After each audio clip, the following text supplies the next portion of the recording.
ngol fa lo le fa fele toilo suku sau fa pe fo fa franga malu le tato tunu ne fiafi ia me se fo ona pa ia le tu so la se fa te fa tolanga fa le malu ai ono le finangalo le tu ia e fa pe fo ne tato tamam tina mat tu tato wa panga masan no le penga te fa langi fa pe fo tato le tu ne fiafi ile ava mal fa lo mal minga tele fa fele tilo to pa ia malo to malu talo fa la sa le yo son o le olanga level nei ia o inga sau foi fa fitau ni fa lave manisho tutuania foi fa le ainga ia sau i lor kala volele ku disimele fa disimele ia sa inicio fu fanga fa manu nu to foi tatu tunu e inicio fu fanga ma fa lave fa la ainga foi sa le ma fa yo na lo fia pe o le ala le o le mai ni ke uma o so sol poka la mo lo ko fa fresco que ia le marula ku o sa kangi ku me ese se fere ki ngo fo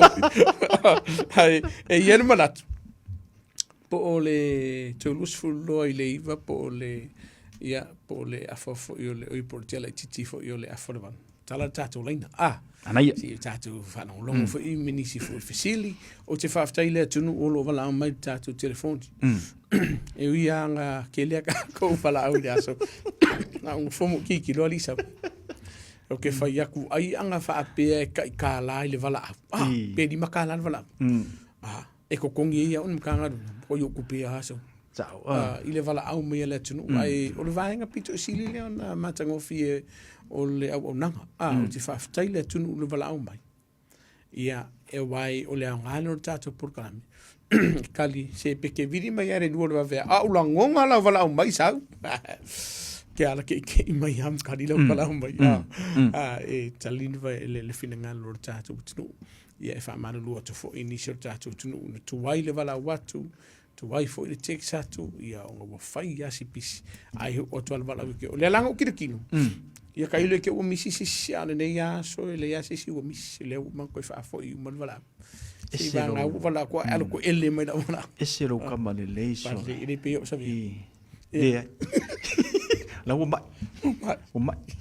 ka do fai ma ke o le wori ia o le fai ma i ke bilinge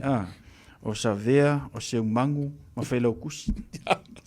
ai ese o manga se ese o manga se ngase e kasi ngase ku kuso me na uria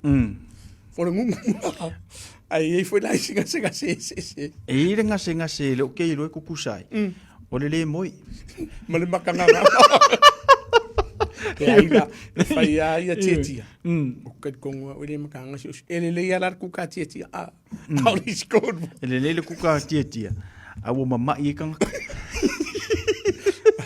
Samoa o le sol kula fongo pe e mai gari fai se ni ki de o mela nga le tupu nei ai fa taile tu wa o minga ka vala alo ke vai o kwaso nga ke malo si aso o lo poringa o ke mi mole ka ke vala o ke sa o mo kilo se le poela ki ya man tu fo tu langa nei pi ile li e fa fo wina pe o aito po ai se fo mai ke ringa ku pinga ko ngofori o lo la ki e kasi ala vai fo tu man va fa maungi le ya me kilo ya sabe me fai ma kilo le akola fo ma sabia ka ngale poku ai fa tai fu le tu o vai sul tino mo lo sai fu au le o walta tu ino tatu tunu an mo ko se o ko fesi umi lo fong in le vete mo tu je mon tu langa le i tatu tu malulu tu mo va so swani tele e mo mo ai ki so swani lo la sui fu manolo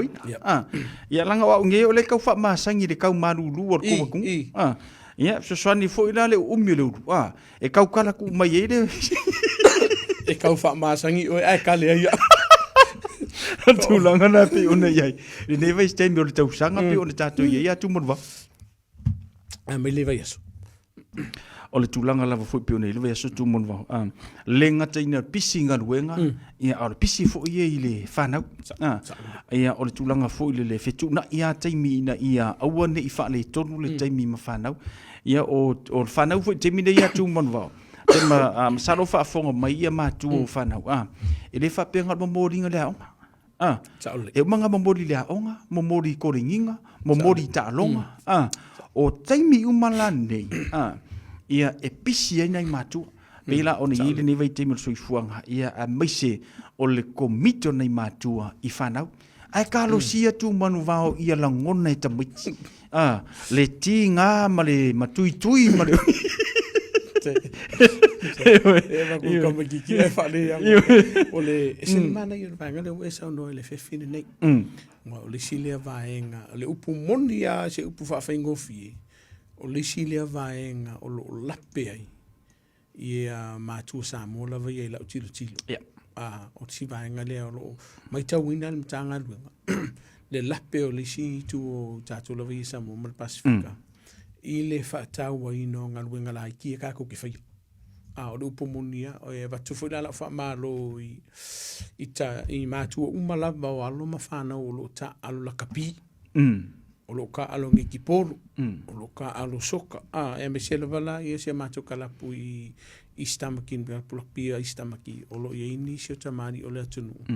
Ia o sofa matu whawhino I o la tau walo. Wale upo monia. Pe anga e kau. E le whaingo fia. Ne o whai e te au ia. O no tau sanga nei le olo o vai e se tasi o aua I stamaki. Whanau la iti. E whaingo fia lo ka vai o se au ka meki kau fio lolo na mātutua. Ai reo ka meki. E whika la whan mapau e nisi o mātua. E to o tolu whanau. E se uma au e ka anu. A ho langa pisi re usuru ka e au e momori les kam kiki makamaka ka aronga saupi. E te lenga luenga I le whaingo fia. E mole e toila o whaftai mala o whamalo nei o tātou mātua o tātou aingolo. Whaia lenga luenga. A waru pomonia. E re o singa luenga whaingo fia. Ai polaro ka lewa. Ai e se le tā ua I laka vai fo le aloma whanau I le fia. Pea o e whelua I malako o I kano. E se le pauala leo le vaenga. O kau lapi e kako lisi teimi. O le fasio ka meki pea le maro le apu. O le vesi kongol malae, pea le fia I le whai ungan la furi. O le fufusu kongol malae, ma fasi inga isi ka meki. O le vala vai o tamai ti tono la talonga. Ia ma upu whelafua I vui le. O le isi la mātua o le te mine nei, o le isi le whawhita uli. O le waku o mākua, po a inga. Kau ai aku tia I tamai ti o I ka alonga. Ai uma ka alonga mako fiu whakari mākua o koe piki ka meki. O I le ia o nisi ai o te whaftai e le nanga le whaingo fie o te le tio fo ilisi kei mi koia ko ngai mākua pa wana me mana mia e kalapu o lo longo mai wha mono mākau le koia ina ia iai se tasi ai no foi vai le whana a lo winga la utala le lape vo le o na iai mātua o I le vaenga lea o le avea o le whana o I se sila vaenga ai o sa waina la whana a mai wha ka mikira onga ele o le leile tapena ina o lava le whanau le malulu. Ele o le leifo le tapena ina o la tau mea tau mawha. O le sile vanga mātou tala noi wha mawha ia o le lapele o lo I nisi o tātou mātua. Mara tuofo. O ke kalangoa uia ia unga lava ia o lo mātou ngāra lue whaatas. O I tate iloa I lo o ia le lape o mātua I le whainga o le ngā luenga. A kongu ia o kere ilo mafuanga. Ai o ie e se le tau a whai e te si la fia leo a ulfa asoa. O te tauona sa ili se feso soanti. A whai e leo le lei ia e leo lei leo i se mea ai. E le kere pe le lava le wha asoa o le kele i o whalapo putonga I au kilani nei. Po ni sila. E mau e le feso soanti. Mo o ima le ainga. E se ai mamorila o wha maro inga isi mātua. Se po le le maru. Po le hale le lava le faso au mai ka me ki dau e se tau vol vai nga le e va tele fa malo ne fia wa ke lo isi la fela to ni wa ke lo isi la fa o fa le kemini sa o le lo so no nga so va ono le wa matalia le tanta le no le tulanga le ia ai mo moli tu fo ile fa malo le sungo fa ma popo ino o alo foi ma fa na ila tu ta longa wai ta o foi ta longa ia o le fa ma popo foi ia matulanga pe o nei ai ia o le lumana I foi na o whanau I ala I tālonga pe ale leili ia lona whaafai leina. Ia, tā o mai le tāpokala me tu manu wau le nei vanga le o mai le matanga ruenga ma le so ta ia tu ma le tātou atinu. Ia, whaisi pisi o le tanga ruenga. Ise le tāu o le vanga le whaftai fo ilo sunga mo whafsili. E iai vaenga e white na iai le atunu uma le matanga ruenga le whatino ino la waunanga. O lo tupu te mire nei. Ia, au te vai te tele te mio lo sau a kafu ile leo lungo le tako YouTube po le Facebook. Ia, mana tua. E iai vaenga lai lo mai e ngā ua whao li man leo kangaka. Pau alo le vaenga lai mau en me puaka. Ai isi vaenga i kua ko le o le whala me la vele po le whaafitau li lea. Ele o iloa i le atunu, le mafuanga na lai o na o lea. Ele whao li, ma po o, mana tua, o le vaenga pito sili lo na taua e tauna sila fia i le atunu. A whaia ke sila fia nga kupu se mea whapenga. E te tauna li po tia vaenga i ele mtanga luenga leo. Pela le winga la whamtalanga whetena ai. Ono le tele i o la fonga o lo whai winga mtanga luenga leo le inga whai o kangaka leo. Ai leo ilo ele atunu ula, le mea kupu momo. E sele tā uor vaenga lea. Nala vai a whautuanga, ave ulangona. Ai ave fu lele ma e sila pe e yei sisi vaenga i kuaku ai le wai so se vaenga e tupu e yei ma fuanga le na tupu vaenga le ai a fai ke mau ki ngole le o se ser fainga mkanga luenga leo o le ngā luenga ma le ona fai o tatu tangata ka malanga e manga yele ave o laua ave lau fase amara li poki e te taun fa le yela ona o le winga la fa matala ono lo yei ni si fo il tanga luenga lo fesilingia ma ila to le na ave fo le fa susuenga ono ni si fa o nga lima ia i le tunu o le fainga o ngā luenga pe kai o va ai alto tele o yei le vaenga o le sa o le fatino ina ngalu mantu fo samo o le vaenga fasu ma le valu o le tūla fono o le whaonga ino le marusianga o le use of force le Criminals Act i le afiu sela uno sumartas fasu ma le valu lea e ma whai e makanga luenga leo leo una o lato whaatino ina o lato tiute e pui ai le saunga le mua i lako ma le lautele self-defense ai whemele kula fungu e te tau na whaonga ina e matanga luenga leo se malo si anga tala whea ngai reasonable force ia e ese la le vaenga lea ai ei ma le vaenga ono sfuma le lua o le kula fongo la valea songa tu la fongo Crimes Act si montas e ono mo lia ai le matanga luenga leo pe a failea ua whaonga ina se malo si anga ua sidi aku ma le whekaui excessive force i le whaaperetani o luna winga wale ngaka inga whaakingo inga le ngā luenga le malo si anga tala whengai ua o wakulola e lunga ma le mea sa kaunga whainga ia tau whiritanga tare o le whakeka inga o aku ngi leo le saur ka ngaka le tulo whaafonga le tunu ma le sapet ia po se o ngā la au foi whaonga le o ngā la au o iloa o ke mangu o lo ngala au le sa markanga ka lea mai ei tangata o le atunu o le lau ke leongo la vevea e ma whai o ngā o whai nga yoinga e ka ofia i vanga mua pe mwhenga o whaonganga i le spray fu le lo de pepper spray le whaonga whai o le ai e mwhenga o whaonganga le povai ia mang kua whaila o povai ere lo pe wha pere asau ka malur wha yo no nga winge mo mangua wele yo po vai o e ma fe no fa nga ina e fanga wila fo le politician failo na o mango fa ir ba nga le ka fa ka o mango fanga nga fanga wila ia po le spray fo o mango fanga nga le spray pa ur ka nga ka le o la kulo lo kalima malo nga aya o wako o la o uma fanga nga ka le ele pepper spray lo ko lo ka nga di ma fo le kua o kangoloko e kakuilo. Ale ai se mafua anga tatau i lalo le tūla fono na o whaatino ina i le ngā yoinga lea. E un modia la. E ser whaingo fie. E ser whaingo fie. O i la le tele na wa i niso la ku. So o ku i leo. Ai ei mafua anga. O no niso i lato. O fiu wa isi ngā yoinga i le mwhaionga.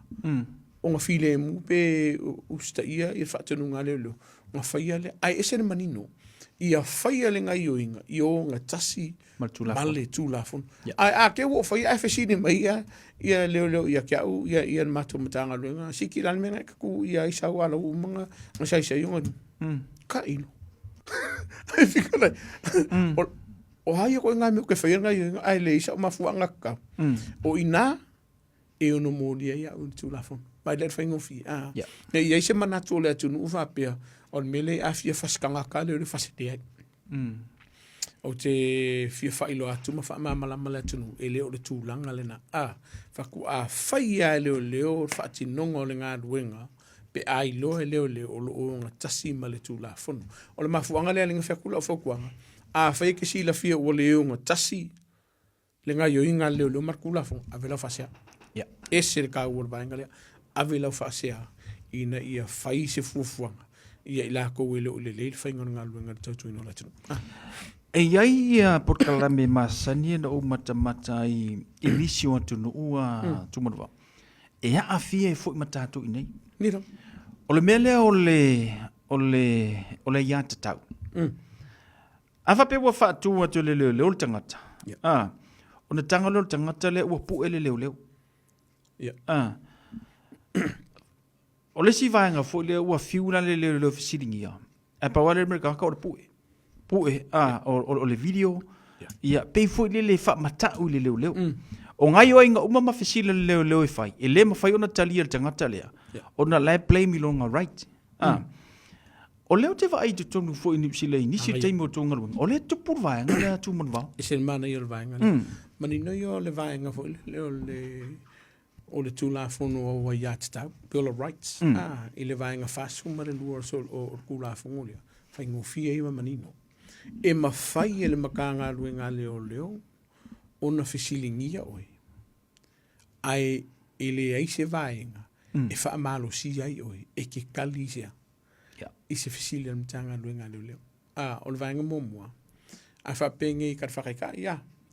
o le i eringa oi le su e kongo ka ko i kongo la vai o tara o wala kuro le ki kuku o ke masalo mia o oe lea ele ai se fa mauninga o oe sa e fai se se o kula fongo a o le ke lua ko sa i lipo oe pe fia la fisi de fa ku ya ke oe a ele fia kalia ele se me ke kalia ai se e ke le usolina tu la fono se i vanga nga o wiloa ma lo o maukingo famile ia le vanga tau i famile le tu la fono reasonable grounds to suspect walava makokoi o uma salonga e fu ya su inga ma salonga e mafaiong o ku inga o lua reasonable grounds to believe wa yai vainga o mauking o maukui o karikong o ngoida o ri sau lenga e o so fair falela o nga mafailia o fai le sufa nga ta fie o ila no tu la fon sen mangingo vainga le e mana tu foi la o lo sau e pu elo wa ka le fai la ngondre o la nga ya tata pa wa le vainga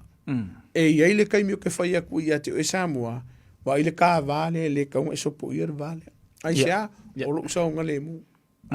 there's a safe distance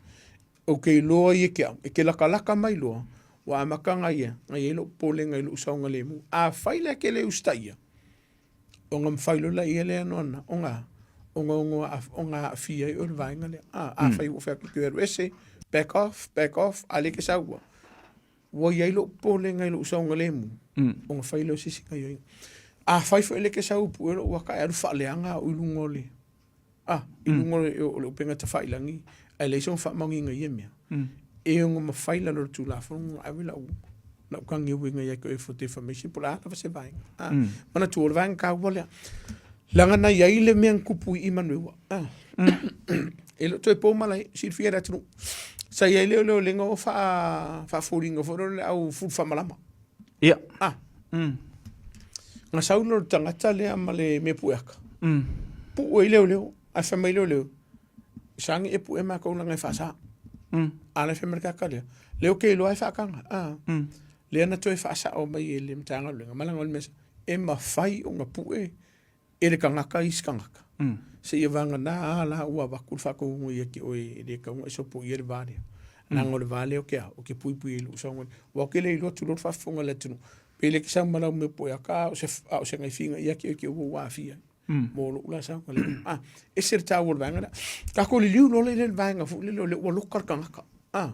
le ua loka matanga luenga leo mau aloa sau o ile sa inga o ia e ta tau le matanga luenga leo o ngā avaku iake oi se mafua anga wālai ona sai wa au maloka oi ua detain i le uwhawhengu whiu ka ofi po arrest po ua loka oi e whai aku lona mkanga luenga sau le la loka oi e ka kaunga fisilingia o le ale mafua anga o le la loka oi le aise mafua anga e mawhai ona whai laua lau whai kionga o upu ia la uwha peritani ina ngō koe whasa moku lea a ua aku ngei oi mwhengo whaku sau you're now under arrest for theft sau o lea ua loka inga oi onga o le ngoi peke whi ngau mai ala o eke poli walanga umanono o whatu whape ngai ke o whakurula ile eke oi sau e iai au wa ia te tau e ka kaunga e mamala mai lea la o wha mamala mako ike oi o te tonu ia te tau ia e ser ka ua you don't have to make a statement o laua ia ka kau e whai isau whamkalanga kuskusia o laua ia ka kau e whai ilau whamkalanga fu lele lungo le tātou video le pu ai whai mai mar whamkalanga e iai laua ia ka kau e le whai isau whamkalanga you have the right to remain silent e ke while mu e me le ia masau kala ai whai e whai isau whamkalanga I don't see the fear that you not vainga ai whai e whai isau whamkalanga e ke maria whai isau whamkalanga e ono whaonga inga na whamakalanga lea e whai mamoli mau I lau sori kula whongo ia oi I le whamsingonga e se tau wal vainga lea le angar ke lo kākou ia waloka ngei oe maruaku wa ia ia fisidi o le sia ia le manato tātou tunu loka loa ue leo le leo sa wa ia kakau e kau wango kari leo leo ke miuma manatua loka o mtanga luenga leo e ave oi le sila tulon whafonga la tunu o ngā wakula oi le sila whai aku lonu ia mtanga ia sesio leo ia ke oi ia o leo le wakula vango pe ke mga e whaisau interview lungo kako video sa mua la whautoanga tātou tunu e le e pule oi e manga oi whai e le mana oi whai pa wala ukala o ke whiaka mangkore si le vainga e iei laua ia kakau e te tala noa I se lo ia e au ngoma se kongi e ki o whakuleo leo sau le lo ia ai lus fuka la lunga kau e lawe le vea ia urkula fongo e o lo o iai le matanga luenga leo le lisi o lo ia e ku aku ia ke e te wala au mo se fautuanga ai whai e fua o le vainga fo ila lea e le ma whainga e kara ngō loi a luk whai kala koe tu lo whafonga na tu e ka kau onga lua kala ngoa ma loia I se no fuanga e ngā oea e le private o ke le whanonga ku iei pe foi le alinga tele na e kala ngō loi ngō loi o whainga o paperwork I risi piko mo kuma kilo e vainga ia whamau ki ngoa o le loia o isi lao la tunu e yele mga kwhapea whai lau whamkalanga se I whaasa o la wadi ia rewa ai e mana tua sa mo na o whaukuanga au e ke vave ka ma fau le e malama ia wa ia titau ai le whaier vainga le a wa le kaimia e ke whamtala I mtanga luenga leo ai ai se vaenga I ono mau mtanga luenga leo e io ina lau surkula fongo e ono whaonga ina vaenga le ia te oi ai whai walu le interview o koe ma fau le pe ia ko le koe manga o e whau e ma whai ona o lau lea ia e se re tāu o lea tunu una nei I le wha tāu ina o le ia tau o le tātou tunu ai te tau na malama lama le leku o me ia ka unga whai me ia ka unga le whai malo whaptai te le lo sua ri malo mo le wha malama lama ino vaenga ia awa ia le no fosila fio le tātou tunu Whai tawa tū lunga o penga tu whailangi atu muna wau se te su tina na malanga mai se vai ngola lo. Masalo pea na inga mai nei au kilani. Ia ai fo I lea masalo ua tu ula na tamai tu tono se akopa. Anino. Ai tu ila lo meo lo ia akopa o pase ke wa yuka. Lea la ua mau I tatu tala ua mo lia le tina le nei.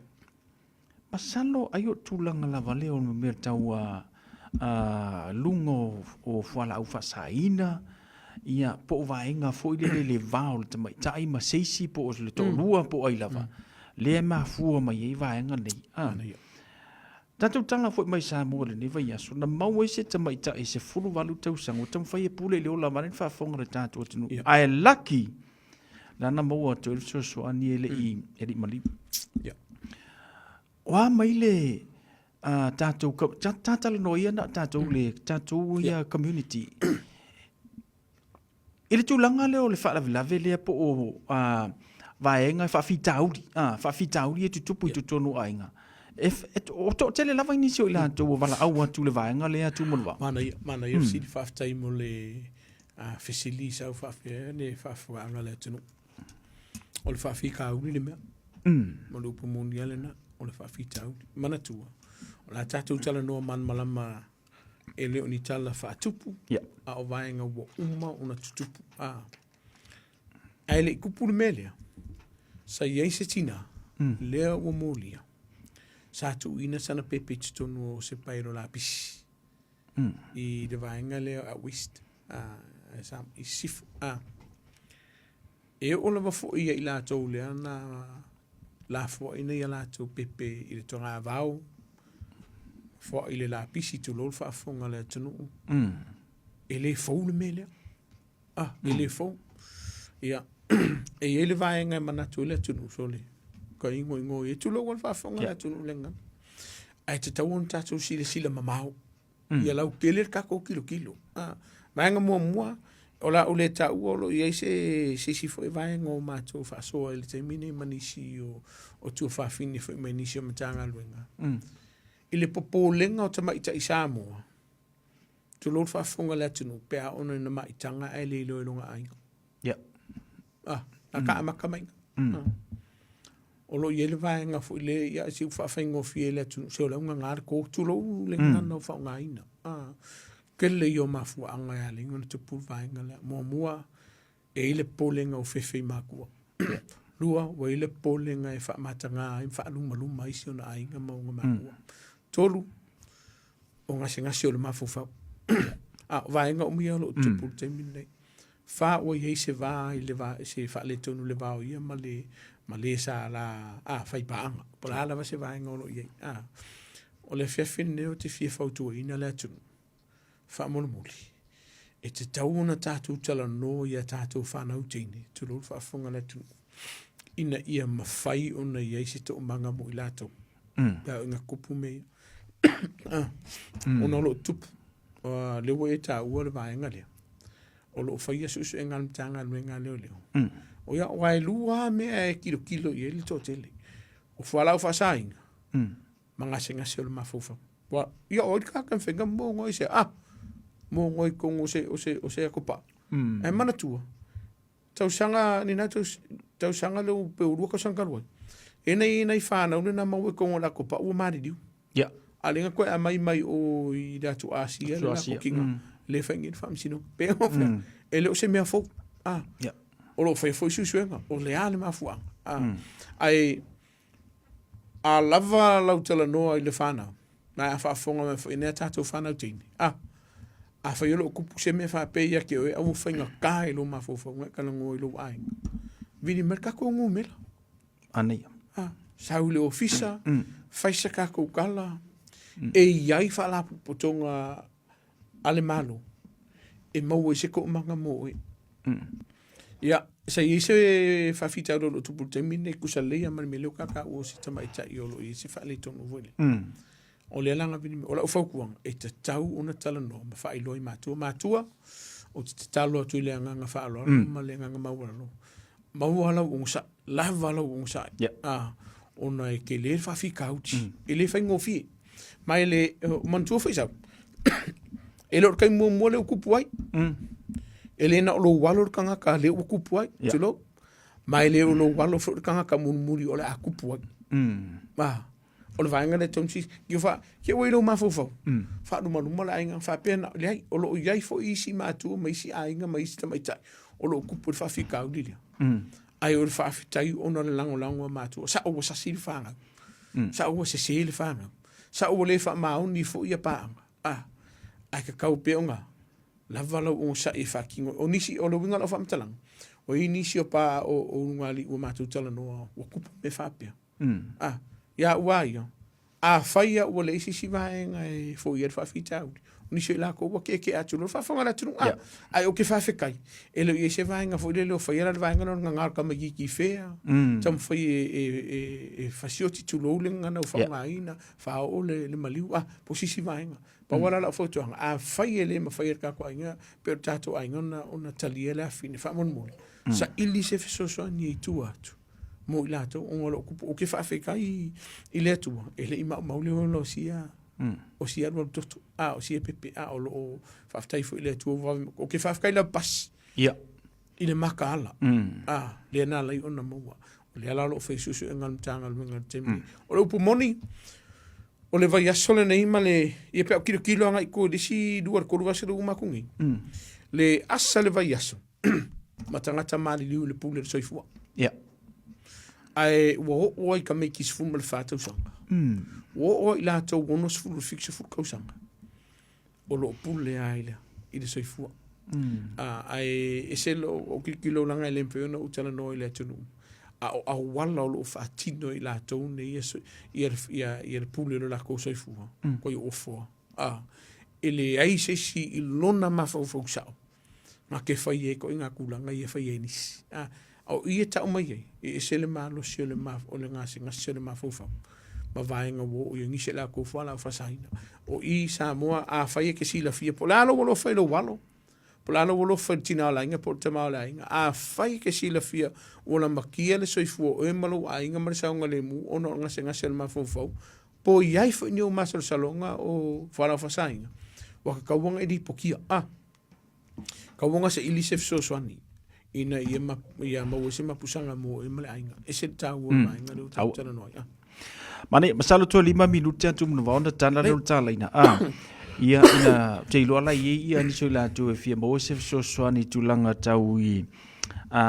tu la fono ia mise ni vaenga pe ona fia ile nei vaenga ole a fiafi olo iai pea ia ila tau olo whaia le ngaruenga lea po le whaale alo whale o le tawhana ina o whalo a inga tuponwa. Masalo taro e nei le fwna tupu mai le vanga na in mato whaitu. Ia ai o lo whapena ona whanga solo ia susu anga mtanga luenga. O lo whai susu anga mtanga luenga. O le upu moni samal whafonga le kung. Ele keiki. Tupu vanga whapea. Ai sea. Ele o ka ngaka o lo a inga o lo a fia ai. O la tau ia tua ia le vaenga lea. E se le tau o le vaenga lea o na o lo a fia ele tele o ainga. Manga kua. O le si kanga ka whaale ma fau tu lo whafonga na tunu. Mana le wakua whanga le whalo le si ainga lea ia kilo po ai. Ai muri ange whaku ai loa o la ua ma wale so i fua po o manu ai skama i kiki po se o vaenga i te tau na sile ele tata o tunu o lo o whaia nisi o sori ngā tū la fono. Wale upu mongi. Ala ko kupu mei o la sori ku la fonga va mo mo o fala fala fa saina lua o lo ia kengi tolu o ye se va nga fu le po o fa ma ka o le si po o fa si le si o i ka ka un si la tato nga matua a fa yo ye ni si fa na o lo ye va nga ia o te taun fa so ta in tanga lo nga no biri kas por kasi o ni me avela wa o li poki a fa yo lo e fa yo ne fa mon mo lo tor sanga ya to wa ai sa ngone mo lo ai ai ai skangaka ele fangarfa ele lo peke ungo fongo fakat kali ke mi sa uska vale si solo wa me ye tupu ele mo lo tangata le afwa ile nga sa ile leo i ulo ya inga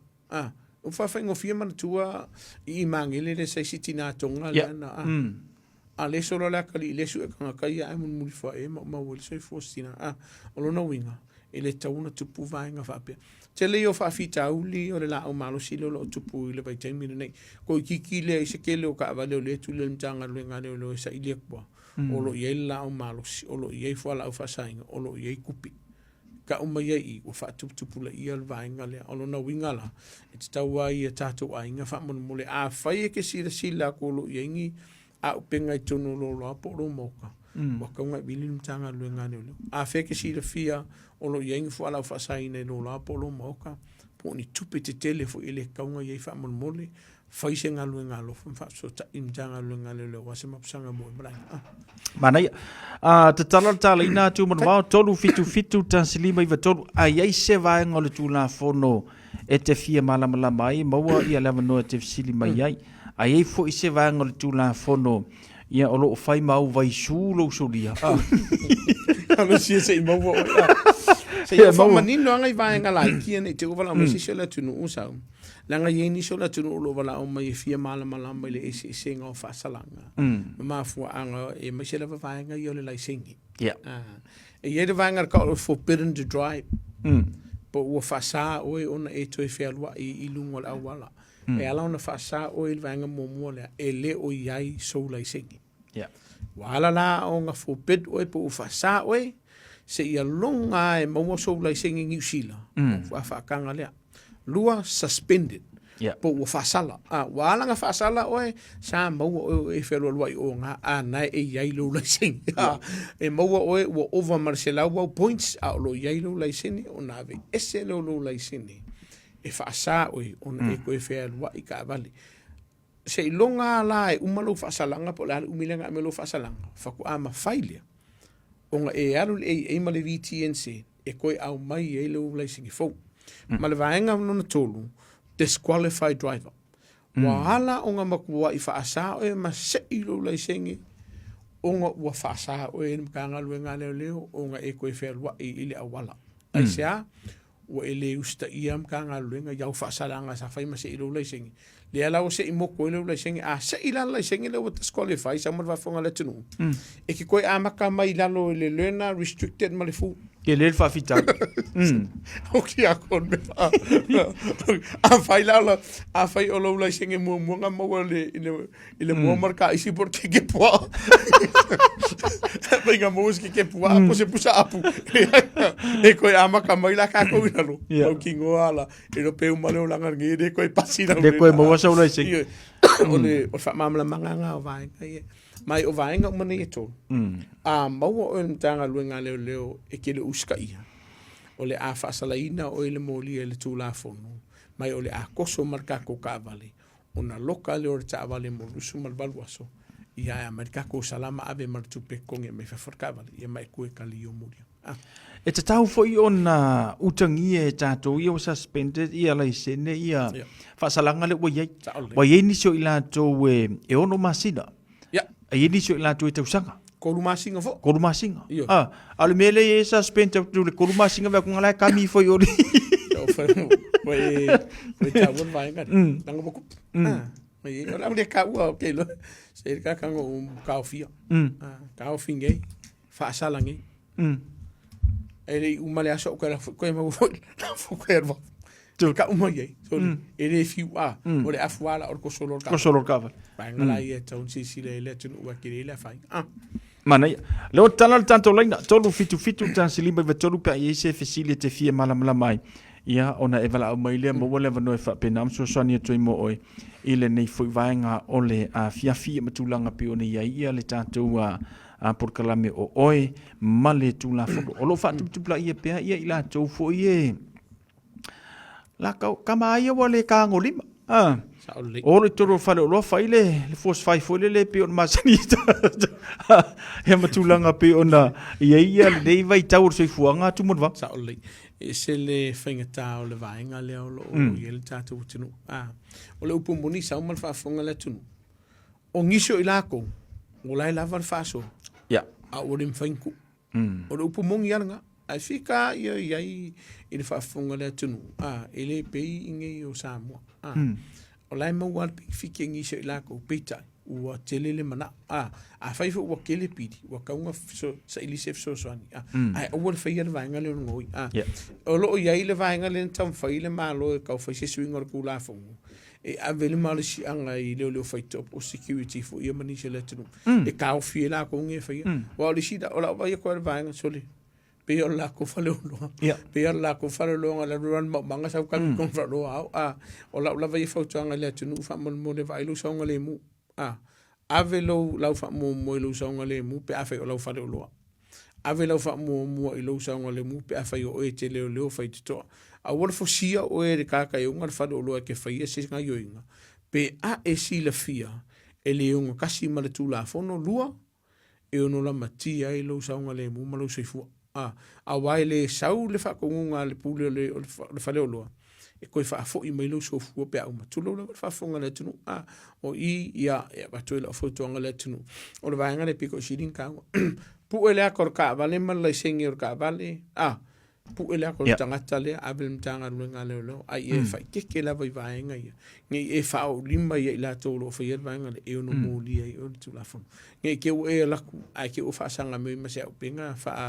whao ile manu o ia te o e mawalo seifua ia o ngā lusi lo ainga ai koe alu whaka o loko e mai risi anga lo whaiko e risi lo vai asosoa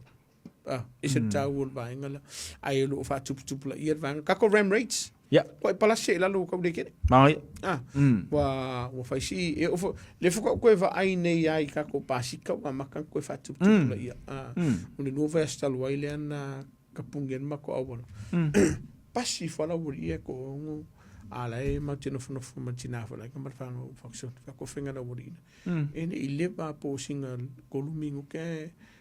le leak fa per ka ver fan mai mo ki do kun fa pe yo ka ko ka maria la ku mercato fan mai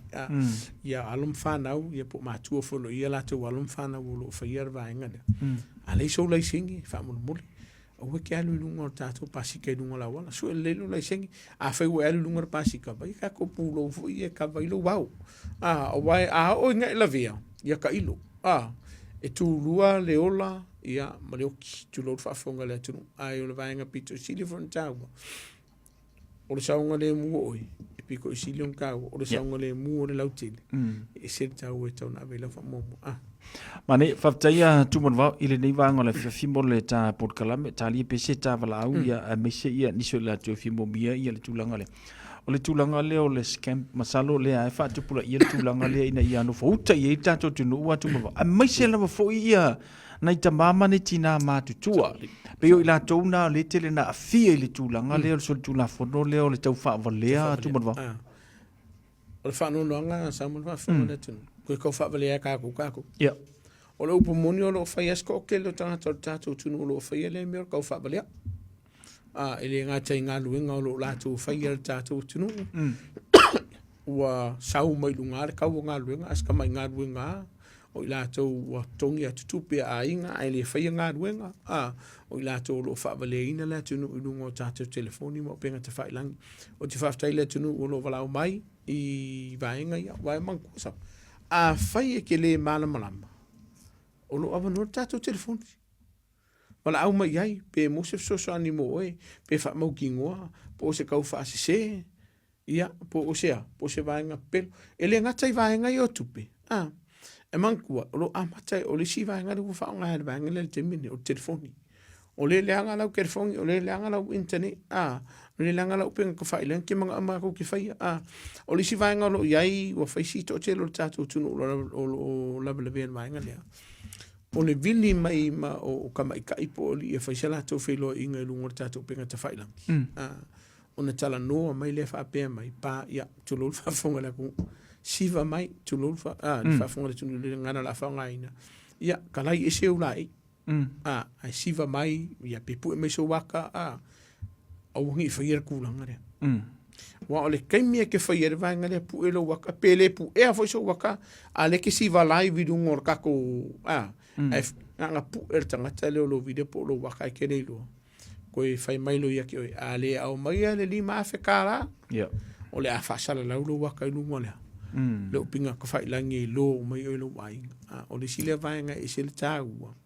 lo ka ko Facebook a ur fa ka nga iso sis a fa yo nga la fo mai lau friend request po nga ke fia wo mai ya lu mo Facebook au lo kala Facebook ko wa alen fengo ki do poi o ki karia kusa ka wa kero ka nga kai fia wo mai ke aleng foringa na ma ke kango ko fe mai o lai loka o ke loka nga foi mo ia o vai nga ia tau na si le tu no le nga lo tupu vai ia ila to lo fa nga ina le tu no inga luenga a fa yo se fa le insingia a fa yo se fa le fai pa se fa le po se ka muka so se sila va fa mon mole fa masi lo faltato tinu wai no molia o tu la fono pe a fa maunia o lo e tau whaase tātou tunu. Vaenga lai pino tā ua lo a whainga ia me se lava tamam tira matu. O vaenga fu e whai mai ua e malo de 4 milionga po de 4 sera wafe. Ai kongi mo mamat kupelea. Ano ngā whai mai. E ke alu o le warehouse. E mai ngai kā lai ki fu e ka o le iTunes e pole aia. E ke kango e kupe kong e lafo. Aua tātou te whaia le vaenga lea.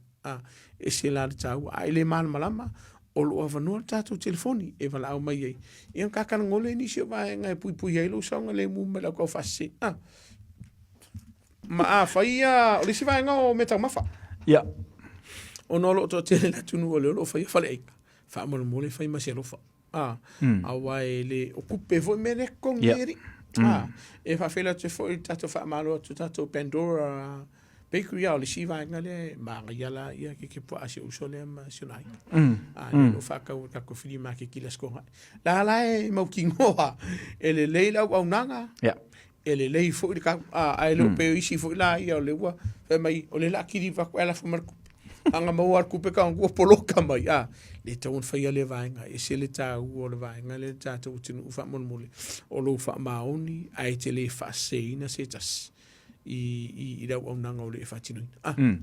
Alo, manai, whaftaia tūmon vau, ia mole tā por kalame i le nei fuivanga le fiafia maisi ai, ia o nei vaenga i wa umona tā pā ia mawha manatu le tātou tinu. Ia ma tūlanga pia na ono no fosile fie ai. Le si me te tau ona malamlama i le tātou tinu tūmon vau. O lo tele ai no wa i runga la uala. So se mga ala i runga se mea ka o le speed limit. Almero mai kau ingo fa moto wi fa solo a koe kanga a misi a tangata ia tātou misi ala tunu o tātou watu muluwa sa ki kilo ka koe le limas fulu porka me o ngai lalo i whalano wai iai wha ailo ilo wai iai ia le sao wha atu la fono ina o na iai mafuanga sau man fafu kasi ar mafuanga pito silon tau o sa ngole mua lau tili e te tau ona e usta ia kako vaenga ia, e tau whene usta i el sao, e te tau ne usta i e tātou mga ala. Ai mai se lava o mga ala i au tawhawa o ngolo i whanau. Whesko o kelo tangata la vea. O lo sa vali la wala, ai so elis ka vali. I le vai aso ni mana i vaso nse batu nei. O vai o ke ofo pe whaafenga e, au furit kuria lo sao. Whai wa kolosi lo mukua marko i inga, po nisi o whanga. Kolosi se elos kolosi. Au kuria lo sao whanga. Tu uleva no ioi ako ngwa ki ngai lo mafu fau ya un sa lo o le sivanga re umatato por kalame o lo vai mal fa no le tele o afiafi o lo ia ia lo ma fa na utamaita sa valinga o la ko la wala ile leva o le afiafi ma tu fa mo mole ka ngwa vai nga ko na ia tato fa na u laiti a me se lava tamaita o te fa aftai nei a hinga o tato tunu o lo vala o mai e fia ma o se avango mātou te tala noa i mana i a lātou whānau. O na wai e se vaenga o e se whale tonu te maita. Me se lava te maita. E se le tāu o le vaenga lea. O la ulawa i e whautuanga sa ili fisoso ani so se tas. A e mo i lātou fo i olo o whai mato manga nei a inga nei. Ia po ukau a inga po sau po se whamon moli. O kako ki o kāla i lalaki. E se le tāu o le vaenga lea. Mantua sau. E maua o so o sikaimi. E te wala au mai e sa mo se fsosongi. A i eisi keime ke manga o i tau te atu manatua. Se ia vanga nāna i o a inga tu lol whaafonga le atunu. Se i vanga nā i lātou vāwala lata le mātou maftanga. E ma whai ona o walu i o lātou lau mamao tai whai i se matau. A ora lau, ia, le munga lau kala whi se makau. O kele anu e leo se leo leo. Kere o alua o se leo o ke alua o tangata o lo a inga ma se ua mamai e te o ke alfa samsamanga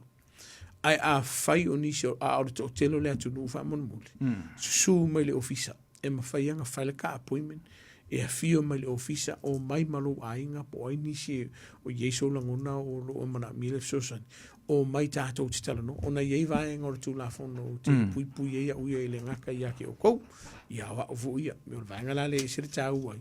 le tau o mai i le ofisa kako kala ngoa le lei masala pule mana tua fo masangi i ar tātou tunu i le vaenga fu le siri le pui pui ana i lo tau tongfitia a ue ke whaakali se ia kupu whaafia ma o ona whaateleina a ke minge o tau ona fai e sea se fuafuanga fai le ke vea ko i se suinga le whanau Kong Facebook fanga le whanau. A whai au leo stai le whanau.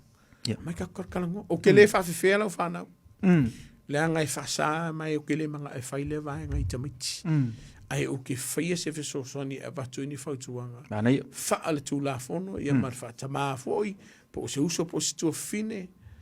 ia awale anga i numa. Ai le mawhai, o ngai whape mai. Se e whawhiwhea mai ale, e wha maruru atu le tunu. E le mawhai ona o whai al vaenga lea, e se le tāu al vaenga lea. O le si vaenga manua lo koe mangkua. Wai la tau i o lo whaia, ia lea o nanga fo le leo kako pepa malanga. So tele ni tele tunu lo vala o mai ma fai tio mai I da o nanga fa pe la ve fa tuanga sa ili se fe so ani I se tasi o lo ia se la isingi o sa ora mi kwes fai e lau matau fai ngofi ai a fai fo o ia se vaenga o le fa ma oni nga kanga o lo ia tu la fo no a ve le vai ana ia ai mo I la to lo fai o nanga I o walu mo ngala scam le mesa o ka fa vale o la fa tuanga fa mon mole Fatino la o nanga male lofa, fatino male fa maoni a wai mo kingoa e o aila ile tu la fono pe ai se vai nga fa le tun. Mana ya mana tua tumna va ua lama fai ule ta por kala me o tele lo penga ko ya sier ka ota. O le hotel la kilo o la e como ala hotel ai ma war ko como. E ma war po como e una va. Au war ka nga ka kilo e dem fa ngo ko le hotel tai tu. Ai ave Maua kau masor salo ai ono o faisi tele o tato o tonu o tonu o tato sela mana tu fo wai vai ngole tu la fono ele ma fai I fana u la iti e fu la le fu mal fa e ma fai ngoi con o sela e fa sal vai ngale e dem fai ona fai mtangal se ia vangana o ye se mali nga mo fa mali ina le tu la fono mai do oranga tamadiki po mtanga luenga fana utalo mai on kiki lol mkanga lunga re ai se fengta ai o le lau tele la me yo le tunu o la la volo fifi ai o ya ka kusela o la fa tuanga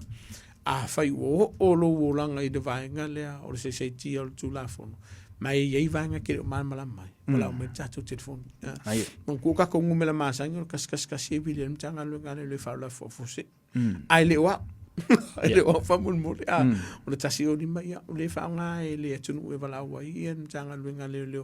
inicio vai ngor tu la fo ne fie mamla mai ale so na fa fo se ka ko ngumena ne te wanga no le tunu o le tasi va tasi o valu 5 o lo tasi va tasi o valu 5 e vini mai so skemia o la okay e kalia ale nga fo pete o vini mai o la okay o ke ala tu lo fa fonga la con ala face opis I ngo kangole o mi oxinga fe au fu le ya te oi a fe ke lo o se me vave manga o mi vave se so angi fe mamla mai fa mon la mai a fe ke si le fe me fa inga ko lo po mu la so kaya ka pulelo lo fo le I o ko lo ke ola kadi o lo fa go ai a fa ye mi si fa maru ai o va nga pito sili alen tau o le mo wala vano